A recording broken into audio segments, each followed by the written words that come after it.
Good morning everyone, welcome back to our channel, welcome back to our new vlog. তো একদম ভোরবেলায় আমি এই ভিডিওটা নিয়েছি। জলদাপাড়ার জঙ্গলে একদম করে আমরা ছিলাম। একদম করে বলা হয়তো যায় না, কিন্তু যেখানে ছিলাম জায়গাটা খুব সুন্দর। ভোরবেলায় আমাদের ছিল এলিফ্যান্ট সাফারি, যার ব্লগটা আমি তোমাদের সাথে আগে শেয়ার করে ফেলেছি অলরেডি। তার ভোরবেলার ক্যাপচারটা আমি করেছি। তো যাই হোক, সেই ভিডিওটা পোস্ট করে দিয়েছি। তো এবার সরাসরি জলদাপাড়ার জঙ্গলে যে আমরা হলংয়ে সাফারি করেছি তার পরের পার্টটায় আসা যাক। Part 2 of our first day in Jaldapara national park. তো অ্যাজ ইউজুয়ালি ভোরবেলা সাফারি করে ফিরে এসে আমরা 8টার দিকে চা খাই এবং লাস্ট নাইট মিঠির বার্থডে সেলিব্রেশন হয়েছিল, তার কেকটা ছিল, সেটাই খাচ্ছিলাম এই ব্যালকনিটাতে বসে। আর এত সুন্দর লাগছিল, সামনে পুরো সবুজ গাছপালা। ভোরবেলায় ওই জায়গাটা দিয়ে অ্যাকচুয়ালি ময়ূরের ডাক আর কি খুবই শোনা যাচ্ছিল, যেটা আরও সুদিং। এবার হচ্ছে আমরা ব্রেকফাস্ট করবো, এদের ব্রেকফাস্ট হয়ে গেছে, আমি করব। তারপর আমরা আজকে কোথায় যাচ্ছি? খয়েরবাড়ি। আমরা যাবো খয়েরবাড়ি টাইগার রেস্কিউ সেন্টার। আজকে আমাদের থিম হচ্ছে পিঙ্ক, আমরা সবাই পিঙ্ক পরবো। তো জাস্ট মানে ব্রেকফাস্ট হয়ে গেছে, এবার জাস্ট বেরোলাম। তো এবার আবার সেমভাবে গাড়ি অবধি যাবো, ট্যুরিজমের গিফটিং আইটেম, অ্যান্ড দেন ওখান থেকে যাবো খয়েরবাড়ি। এই যে মিঠি ওখানে।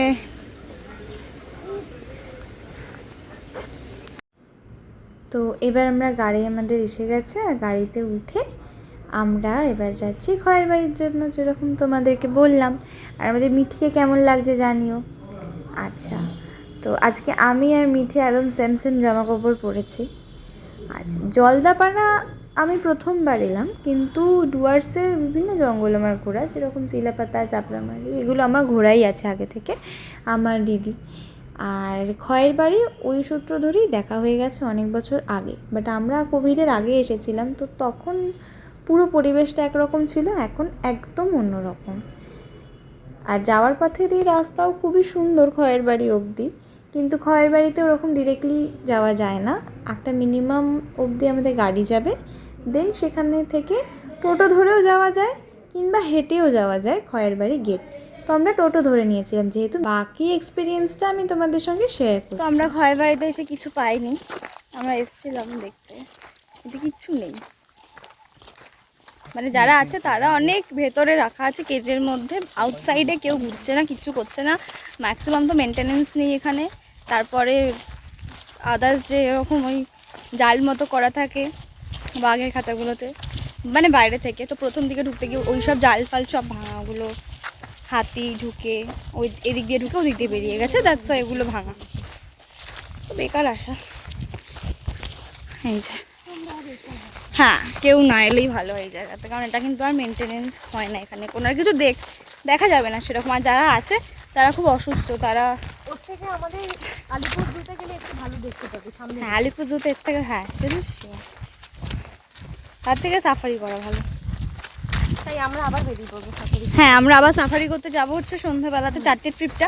এখান থেকে হোটেলে যাব, হোটেলে গিয়ে বুকিংটা করতে হবে, কারণ 4টে সাফারি বা 3টে সাফারি থাকলে মোটামুটি 1:30 থেকে লাইন থাকে।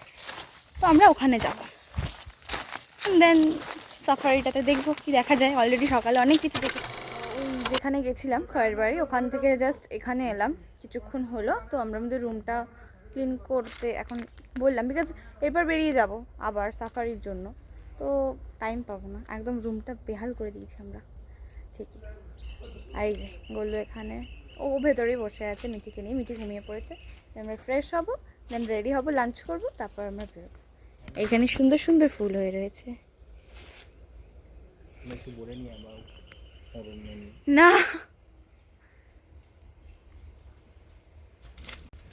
আজকেও ঘোরা ভালো হয়েছে। সকালে তো খুবই ভালো সাফারিটা হয়েছে, এলিফ্যান্ট সাফারিটা দেখেছিলাম। এক্সপেকটেশান যেরকম ছিল, সবারই জঙ্গলে আসলে সাফারিতে কিছু না কিছু দেখা যাবে, একটা এক্সপেকটেশান থাকে, তো সেরকম আমাদেরও ছিল। বাট দেখেছি সাফিশিয়েন্ট, আমরা যা যা ভেবেছিলাম বা কিছু, মানে স্যাটিসফ্যাকশান অনেক বেশি। ক্লিন করে দিয়ে গেছে একদম প্রপার এখন। আর এখন আমরা লাঞ্চ করবো, আমাদের লাঞ্চ এসে গেছে, এই যে এখানে লাঞ্চ দিয়ে গেছে। আমরা 3টেই রুমে বসেই খেয়েছি কাল থেকে, 3টে খাবার। আর এই যে মিঠি এখানে। তো এবার সামান্য লাঞ্চ করি আমরা বেরিয়ে পড়লাম আমাদের সন্ধ্যাবেলা সাফারির জন্য। তো এই ব্লগটাকে যেহেতু আমি আর বিশেষ বেশি লেন্দি করতে চাই না, তাই জন্য আমি সরাসরি জঙ্গলের ভিতর ঢুকে কি কি দেখা গেল তার কিছু ভিডিও আমি তোমাদের সঙ্গে শেয়ার করছি। ঠিক যেই রাস্তা দিয়ে আমি আগের ভিডিওতে দেখিয়েছিলাম যে আমরা হলংয়ে গেছি, এলিফ্যান্ট সাফারি করেছি, ঠিক সেম মানে রাস্তাটা দিয়েই কিন্তু আমরা আবার একই জায়গাতে যাব, কারণ প্রথম যে 6 কিলোমিটার যেতে হয় সেটার রাস্তাটা একই। আর জলদাপাড়া ন্যাশনাল পার্কে অলমোস্ট জলদাপাড়া জঙ্গলে যা যা পশু পাখি দেখতে পাওয়া যেতে পারে সেগুলো কিন্তু খুব আমরা দেখতে পেয়েছি, যেমন গন্ডার, বাইসন, ময়ূর, অসংখ্য ময়ূর দেখেছি। এবং এই টাইমটাতে অর্থাৎ মানে ফেব্রুয়ারি মার্চ এই টাইমটা গেলে কিন্তু গ্যারেন্টি সহকারে বলবো যে ময়ূর দেখতে পাওয়া যাবেই, এবং এত সুন্দর লাগবে সেগুলোই সামনে থেকে দেখতে না, তো তখন সিরিয়াসলি ফিদা হয়ে যাওয়ার মতন। আর ওই ডাকটা, যাই হোক ভালো তো লাগেই। এরা পেখম মেলে থাকে এখন। তো যাই হোক, এবার আমরা জিপে উঠে আমরা যাচ্ছি জঙ্গলের ভেতরে। তো যাবো এবার ফার্স্টে ওয়াচ টাওয়ারটা পৌঁছবো।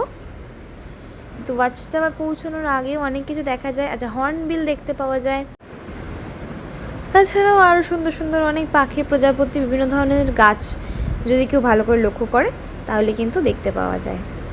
তোমাদেরকে আমি বেশ কম করে ময়ূর দেখাচ্ছি, কিন্তু তোমরা দেখো, আমি জানি না আমি ক্যামেরায় কতটা ভালো করে ক্যাপচার করতে পেরেছি, বাট আমি ইচ্ছে চোখের সামনে অনেক বেশি ভালো দেখেছি। তো আমি বলবো তোমরা একবার যেতে পারো জলদাপাড়ার জঙ্গলে, খুব সুন্দর লাগবে। তারপর যেতে যেতে এরকম যখন ফাঁকা জায়গাগুলো আসছে মনে হচ্ছিলো যেন বাইসনের দেখাটা এবার হয়তো পাবো আমরা। তো যাচ্ছিলাম চিলাপাতা জঙ্গলে, বাইসন নিয়ে খুব একটা ভালো অভিজ্ঞতা আমাদের ছিল না, তাই একটু ভয় লাগছিল। তবে এবারের অভিজ্ঞতাটা কিন্তু একটু অন্যরকমই হয়েছে। তো যাই হোক, ময়ূর দেখার পার্ট এবার শেষ করে এবার আমরা যেটা দেখতে চলেছি সেটা হচ্ছে মানে জঙ্গলে এগুলো ছাড়াও রয়েছে হরিণ, বিভিন্ন 3-4টে প্রজাতির হরিণ জঙ্গলে রয়েছে। একটা প্রাণীকে আগে দেখাই। আচ্ছা, এই নদীটা হচ্ছে হলং নদী, আর এটার উপর দিয়েই যাওয়া হয়। এই নদীর একদম ওই সাইডে ঝোপের তলায় কিন্তু দাঁড়িয়ে রয়েছে একটা সাম্বার হরিণ, যেটা ঢুকে যাচ্ছে। এবং এই হরিণটাকেই তোমাদেরকে আমি আবার দেখাচ্ছি। এই রাস্তাটায় দেখো, অনেকটা দূরে হালকা বোঝা যাচ্ছে, বেশ অনেকটা দূরে দাঁড়িয়েছিল, ওই জল ক্রস করেই কিন্তু এসছিল। তো যাই হোক, প্রথম দেখায় আমরা ভালোই দেখছি আপাতত। এখনও আমাদের সেকেন্ড ট্রিপ চলছে এটা জলদাপাড়া জঙ্গলে, যেরকম বললাম। তো এক্সপিরিয়েন্স কিন্তু বেশ ভালোই আছে। আর আমরা কিন্তু জিপটা শেয়ারে নিয়েছিলাম। এটা হচ্ছে, আর ইভেন আমি তো কত কিছু দেখালাম, অনেক কিছু দেখতে পেয়েছি, ইভেন খুব সুন্দর সুন্দর। ইভেন এই দেখো ময়ূরটা দেখো জাস্ট তোমরা, এই সোজা গন্ডার ছিল একটা, একটু মিস হয়ে গেছে, বাট এই সামনে ছিল। আর এই যে ময়ূর দেখাই যায়। তো ফাইনালি এবারে কিন্তু আমরা রাইনোকে দেখতে পেয়েছি অনেকটা দূরে। দেখো, যদি একটু ভালো করে খেয়াল করো তাহলে যেটা দেখছো ওটাই হচ্ছে রাইনো। আর ও তো গ্রাসল্যান্ডেই থাকে যেরকম তোমরা জানো। তো একজনকে আমরা ফাইনালি দেখতে পেয়েছি, আরেকজন মিস হয়ে যেতেই পারে, বাট ফেরার সময় একে আমরা দেখে নিয়েছি। তো যাই হোক, এবার আমরা যাব আমাদের নেক্সট স্পট। মানে দুটো জায়গাতে মোটামুটি জিপ থামে। তো প্রথম জায়গায় থামাতে তো আমরা টুকটাক দেখতে পেলাম, এবারে তোমাদেরকে একটুখানি ভাবছি বাইসনও দেখাই। তো একসাথে এত বাইসন দেখতে পেয়েছি এরকম আগে কখনো পাইনি। 2বার 3বার 4বার 5বার মতো সাফারি তো হয়েই গেছে, বাট একসাথে এত বাইসন দেখতে পাইনি। আর এখানে মেল ফিমেল ছিল, ছোট বাচ্চা ছিল, যেটা এক্স্যাক্টলি গরুর বাছুরের মতন দেখতে লাগে, বাট অসম এক্সপিরিয়েন্স, সামনে থেকে দেখলে খুব ভালো লাগে। আর সেরকম মানে বড় বড় চেহারার আর কি, যথেষ্ট বড়। আমার সামনে যেটা রয়েছে সেটা তো বুঝতেই পারছো। ইভেন ওদের পায়ের গোড়া মানে পুরো পাটা না, হাফ পাটা মনে হয় যেন হোয়াইট সক্স পরে আছে, ওরকম লাগে দেখতে। বাকি ওরা কিন্তু এই গ্রাসল্যান্ডের মধ্যে এদিক ওদিক করে প্রায় 15-20টা ছিল। ইভেন আমরা মানে ওরা অনেকক্ষণ ছিল, টানা 2-3 ঘন্টা মতো ওই জায়গাটাতে ছিল। আমরা সাফারি করতে যাওয়ার শুরুতেও আমরা একবার দেখেছি, ইভেন আমরা যখন ফিরছি আমরা তখনও দেখেছি, আমরা 2বার মোট দেখতে পেয়েছি বাইসনগুলোকে। আর আরও ভেতর দিকটাতে মানে ওরা যেখানে রয়েছে ওই দিক থেকে আরও ভেতরের দিকে আরও বাইসন রয়েছে। তো এটা একটা দেখা বেশ ভালো। তো চলো এবার যাই আমরা আমাদের একটু নেক্সট জায়গায়। তো সেরকমভাবে যখন আস্তে আস্তে এগোচ্ছিলাম আমাদের সেকেন্ড ওয়াচ টাওয়ারটার দিকে, সেই রাস্তাটাতে আর সেরকম কিছু চোখে পড়েনি, দেখা যায়নি। তবে হর্নবিলটা আমি দেখেছিলাম বক্সার জঙ্গলে, এখানে আমার মিস হয়ে গেছে। তো আমার দিদি দেখেছিল হর্নবিলটা, বাট আমি খেয়াল করতে পারিনি, এই জন্য আমি ক্যাপচারও করতে পারিনি। তাছাড়া আমরা এবার যেখানে যাচ্ছি সেটা হচ্ছে হলং বাংলোটা, যেখানে এক্স্যাক্টলি ওই লোকেশানটা। হলং বাংলোয় এখন কাজ চলছে, যেরকম তোমরা হয়তো অনেকেই জেনে থাকবে, অনেকে নাও জানতে পারো। ওটা পুড়ে গেছিলো শর্ট সার্কিট হয়ে, তো ওটাতে এখন রিপেয়ার চলছে। ওটা কিছুদিন পর হয়তো খুলে দেবে বা একটা টাইম পর। তো সেই হলং নদীর সামনে দিয়ে জলটা যাচ্ছে, মানে হলং নদীটা যাচ্ছে ইটসেলফ। আর এখানে কিন্তু গন্ডার, বাইসন, লেপার্ড সমস্ত কিছু আসে। যারা হলং বাংলোতে স্টে করতে চাও তোমরা বা যারা আগে থেকেছো তারা তো নিশ্চয়ই জানবে, মোটামুটি গন্ডার কিন্তু থাকলে দেখতে পাওয়াই যায়, কারণ ওখানে জল খেতে আসে। আমরা ওখানে ময়ূর দেখতে পেয়েছি, যেটা অবশ্য অনেকটা দূরে যেহেতু, আর ওখানে ফেন্সিং করা আছে, যেহেতু হলং বাংলোটা ওখানে রয়েছে তাই বেশি কাছে ওরা আসতে পারে না। বাট দেখা যায় যেহেতু গ্রাসল্যান্ড মতো আছে তো ফাঁকা, অনেকটা জায়গা ফাঁকা। আর জঙ্গলের মধ্যে দিয়ে যেতে যেতে এরকম অনেকগুলো কাঠের আর কি ওয়াচ টাওয়ার মতন পড়ে, ওরা খেয়াল রাখে, মানে আমাদের জিপগুলো যখন যায় তখন ওগুলো ওরা কাউন্ট করে বা সামথিং করে, তার জন্য ওরা ওখানে থাকে। বাট রাত্রেবেলা মোস্ট অফ দ্য টাইম ওরকমভাবে গার্ড বসে থাকে না, বিকজ এগুলো রিস্ক যথেষ্ট। তো যাই হোক, এই ফার্স্ট মানে আমাদের সেকেন্ড যে সাফারিটাতে তো আমরাও লেপার্ড দেখতে পাইনি। তো দেখা যাক এন্টায়ার ট্রিপে কখন আমরা লেপার্ড দেখতে পাই। বাট দেখতে থাকো, পেয়ে তো যাবেই, মানে তোমাদেরকে আমি তো দেখাতে পারবোই আশা করছি।